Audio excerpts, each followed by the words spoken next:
દિવસ પહેલાં આમ આદમી પાર્ટીની જામનગર જિલ્લામાં એક જાહેર સભા યોજવામાં આવી હતી।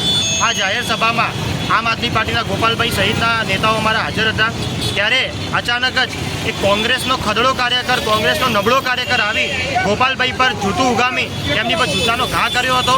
આ ક્યાંક ને ક્યાંક ગાંધી કોંગ્રેસની વિચારધારા ના હોઈ શકે। આ ક્યાંક ને ક્યાંક હિંસાત્મક કોંગ્રેસની વિચારધારા છે, જે ગુજરાતની જનતા સ્વીકારશે નહીં।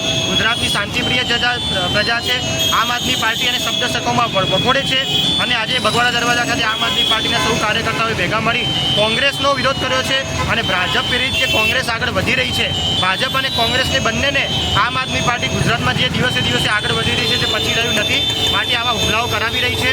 અને જિગ્નેશભાઈ મેવાણી જે કોંગ્રેસના છે તેઓએ પણ ગોપાલભાઈ ઇટાલિયાને સમર્થન આપ્યું છે। તો ક્યાંક ને ક્યાંક કોંગ્રેસમાં પણ બે ફાળ આ બાબતે જોવા મળી રહી છે। તો કોંગ્રેસ કોઈ પણ કાર્યક્રમ આવો કરે વિચારીને કરે, નબળી બુદ્ધિથી કામ કરેલી તમામ વસ્તુ કોંગ્રેસની ઉપર ઊંધી પડશે એવી આજે તમને ચેતવણી આપવા અમે માંગીએ છીએ।